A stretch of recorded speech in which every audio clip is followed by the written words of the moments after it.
today's topic is a little bit hard to talk about. I think a lot of people really did not care much for this RPG. But to me, there was something about this RPG game that I couldn't help but play through it.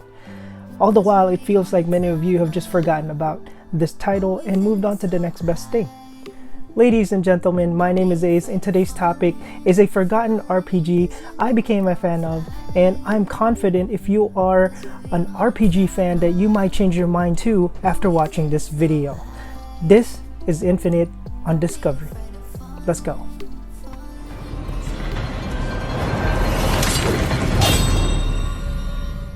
I must admit that there were so few RPG titles that came out for the Xbox 360 that it was so hard to search for any back then. This is without mentioning AAA titles like Elder Scrolls, Skyrim, but as luck would have it, I would have a random yet fun encounter with Infinite Undiscovery in one of my favorite retro gaming store, Disc Replay.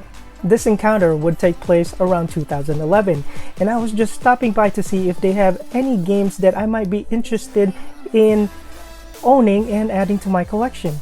Knowing me, I always have a list and eyes for games I don't have in the collection, so I kept on browsing until I came upon the Xbox 360 wall of games.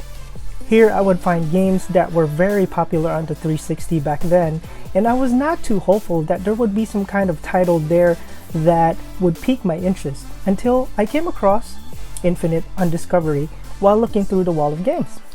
Infinite Undiscovery was released on September 2, 2008 in North America. As you can see, I was a little late to the party. I discovered this game 3 years later after its release. But I must admit, I was busy playing Skyrim and other AAA titles back then, and I've always thought there weren't a whole lot of RPG titles on the 360, so I never bothered looking for any. Anyway, I took the Infinite Undiscovery game home, booted it up on the 360, and the game began. I have to say, the first parts of the game was a little bland and too dark to kind of get around. Literally, it was really dark, and going around in the game was kind of difficult. But as soon as you pass those stages in the game, everything becomes more clear and the story of Capel begins. The progression of the story has some similarity to some of the AAA games like Final Fantasy VII, just like Zack and Cloud's story. This game being published by Square Enix must have that kind of appeal for it to be published by Square Enix. Honestly though, the story is much more unique than whatever you can compare it to. The game is an action RPG style that kinda has a similar gameplay to the Tales game somewhat, and a lot of interesting skills can be learned that could make your group formidable in battle. One skill unique to the main character is the ability to learn your members' skills, and there are 18 other supporting characters. Imagine that. I can honestly tell you that there was a point in the game that really made me tear up because of how the story expanded and how everything turned out to be. The control of the game gets handed down to Capel, who is the main character of the game, as soon as Sigmund leaves the narration of the game. From then on, every decision making by the player becomes crucial and does come to pass even if you're still checking out your inventory. It's true, make sure you have a good save file. Now on to the dramatics. The story of Sigmund was truly touching. It really punched me in the gut when the well-known hero discusses his issue with Capel.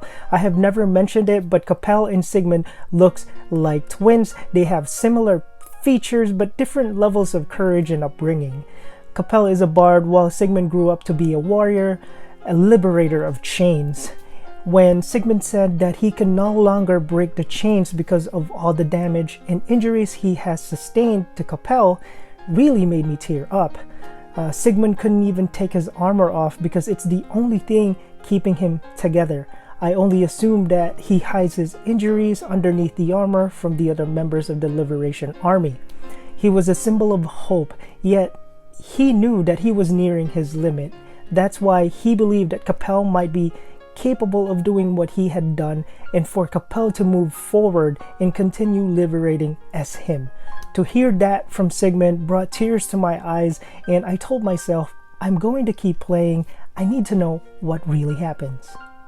Now on to Capel. Capel is a completely different character from Sigmund. He doesn't like getting involved in wars, but I can relate. Honestly though, sometimes getting involved is what solves the problem, and running away doesn't really solve anything. I thought to myself, I don't think I can respect Capel the way I respect Sigmund, but Capel blew my mind. When Capel decided to continue to be the symbol of hope after Sigmund's untimely demise, gained my respect for this character. I still think he's a whiny little kid, but now he has finally found his true calling, and I'm there to guide him through any decision he has to make in the game. This game symbolizes a person's need for change, the hunger for freedom in the face of tyranny, and a man's goal to achieve what needs to be done, what others cannot do for themselves. A story of almost like a coming of age, which life contains obstacles and challenges that you must face head on. It's up to you to decide whether to face it head on or run away. Now guys, I won't ruin the game for you by telling you the whole story and how the entire story ends, because I want you guys to experience that for yourselves, and hopefully you end up enjoying the game that has given me a lot of fun and enjoyment as I played my piece of this game.